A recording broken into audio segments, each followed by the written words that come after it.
J'ai mis récemment des articles sur les femmes et les astres sur des sites astrologiques. Et bien évidemment, j'ai reçu une réaction d'une femme concernant le discours que je tenais sur les femmes. Comme si les astrologues étaient des spécialistes de la question des femmes, qu'elles soient femmes ou hommes d'ailleurs. Alors elles ont commencé, c'est amusant parce que les gens sont censés connaître l'astrologie, alors ils commencent à discuter sur ce qu'ils pensent des femmes, de leur rapport aux hommes, de ce qu'elles attendent des hommes. Alors il a suffi que je parle des relations entre les hommes et les femmes pour que ça perturbe beaucoup de gens finalement. Tu vois. Parce que soit c'est des relations qui sont censées être exécrables, soit elles sont censées être idéales, mais les astrologues ne semblent pas avoir réfléchi sur la question de la cyclicité du processus de relation entre les hommes et les femmes. Et c'est dommage, parce que c'est au cœur de leur activité. On ne peut pas comprendre la recherche astrologique aujourd'hui au XXIe siècle sans la situer dans un rapport concernant les femmes et leur place dans la société, et l'évolution et la cyclicité de leur place dans la société. Alors à ce sujet, je reviendrai brièvement sur cette problématique de la cyclosexologie ou la cyclocyclologie, comme on voudra.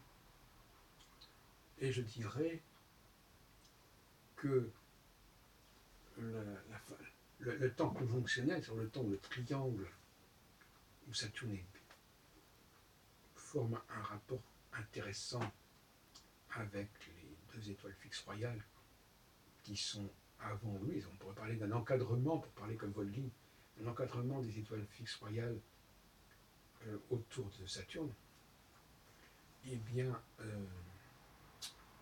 quand la conjonction se fait, cet encadrement, bien entendu, perd son sens, puisqu'on n'est plus en trois dimensions, on n'est plus sur une ligne, en quelque sorte sur une ligne droite, sur une ligne plane, et pas avec un relief.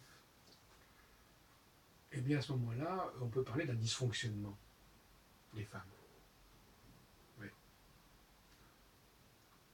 J'aime bien le mot, j'emploie très souvent le mot fonctionnement pour parler du psychisme, mais depuis quelque temps, je suis enclin à employer plus complètement et plus fortement ce terme, puisque pour moi, un être qui est en rapport avec une signalétique céleste s'apparente quand même pas mal à une machine. D'autant plus que précisément, cette machine, elle est cyclique. Et donc, je crois que d'une certaine façon, pour moi, les machines ont une dimension cyclique. Ou en tout cas, que les machines les plus perfectionnées, ce sont celles qui ont une cyclicité. Alors, la phase conjonctionnelle, qui dure 3 ans et demi, comme l'autre phase, donc c'est quand même quelque chose d'assez costaud, correspondrait à un dysfonctionnement. Et tout d'un coup, le branchement des femmes sur un code céleste précis et cohérent, qui leur donne une dimension, quand même, une tonicité, une dynamique, ce processus-là rencontre des difficultés. Et ce sont justement ces difficultés qui vont enclencher une domination masculine. Ah oui, forcément. Les femmes s'aperçoivent qu'elles ne fonctionnent plus bien, qu'il y a des dérangements, des difficultés, et par conséquent, elles n'ont plus un sentiment d'autonomie et de perfection comme elles pouvaient l'avoir en plein milieu de la phase triangulaire. Un sentiment de complétude, quelque part. Elles se pensaient complètes, elles se pensaient globales. c'est une pensée totale. Et l'aplatissement du triangle va conduire à une remise en question, une remise en cause de cette sensation de perfection et d'autonomie, et va produire des effets psychologiques, relationnels remarquables dans tous les sens du terme, c'est-à-dire qui valent la peine d'être remarqués et qui doivent être remarqués et signalés. L'homme, alors la société ne bénéficie plus du travail féminin, qui est en dysfonctionnement, qui est d'ailleurs est un dysfonctionnement qui s'aggrave, jusqu'à ce qu'il y ait un nouvel apport du fait d'un nouveau triangle sidéral qui se formera. Et quand même pendant 3 ans et demi, on n'en est plus là. Et encore que bon, on puisse imaginer des phases de transition. Bon. Mais néanmoins, donc on a quelque chose de l'ordre d'un besoin de l'autre. C'est ce que Virginia Woolf d'ailleurs disait dans son texte qu'on a commenté l'autre jour au Café Tao. C'est-à-dire qu'effectivement, elle disait que l'on ne pouvait pas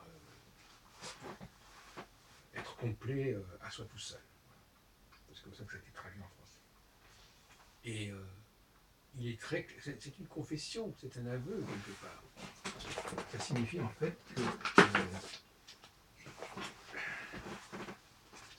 fait qu'effectivement, il y a pendant la phase triangulaire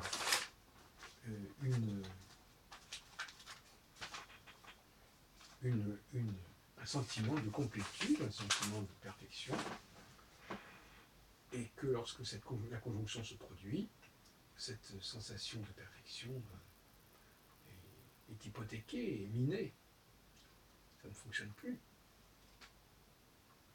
Et il faut donc voir à ce moment-là les femmes revenir vers les hommes, renouer avec les hommes. Et d'ailleurs, quand elle s'est suicidée, Virginia Woolf, elle a dit, elle a parlé de son mari, qui était juif d'ailleurs, qui s'appelait Woolf. Et elle a, je ne sais pas ce qu'elle, enfin je me souviens plus très bien de ce qu'elle a dit, enfin, quelque part, tout d'un coup, elle s'intéresse aux hommes. Ces femmes s'intéressent aux hommes. Elles se demandent ce qu'elles peuvent en attendre, elles se demandent ce qu'elles peuvent leur apporter. Et ça change complètement le climat psychologique entre les hommes et les femmes. Donc tout homme qui a, enfin, aussi dans l'autre sens, tout homme qui a une certaine expérience des relations avec des femmes, sur une certaine longueur de temps, devra observer ce phénomène. Il lui suffira de regarder notamment les conjonctions qui se produisent donc les 7 ans de Saturne avec les 4 étoiles fixes royales. 7 ans, c'est une approximation parce qu'elles ne sont pas exactement en carré l'une avec l'autre, enfin, elles le sont approximativement. Les anciens ont dû travailler avec les moyens du bord, c'est-à-dire on allait se servir de quelque chose qui ressemblait quelque part à une structure rectangulaire ou de carré, mais il fallait prendre des réalités astronomiques. Donc il fallait trouver un ajustement, une approximation. Donc je conseille donc aux hommes, aux astrologues hommes qui m'écoutent,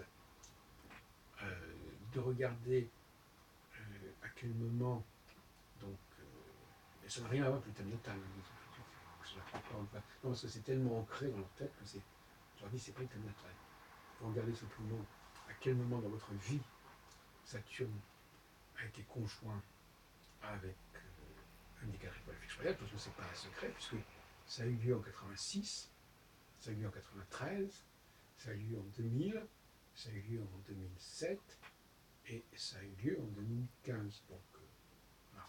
Mais c'est pas difficile à apprendre.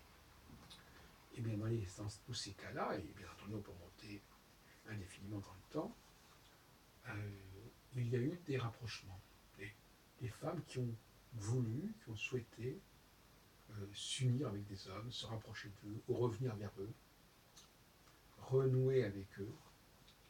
Et je suis absolument certain que tous ceux qui m'écoutent peuvent faire cette expérience. Donc, pour récapituler, ça veut dire Saturne, soit Saturne est à 9 degrés du Sagittaire, comme maintenant, enfin, comme il a été récemment, soit à 9 degrés des Gémeaux, soit à 0 degré de la Vierge, soit à 0 degré des Poissons. Bon, il faut garder ces 4 dates, ça fait déjà quand même une petite trentaine d'années, et c'est bon. Alors, donc, là, vous avez actuellement Saturne qui est un peu plus loin que le 9 Sagittaire. Eh bien, pour monter, vous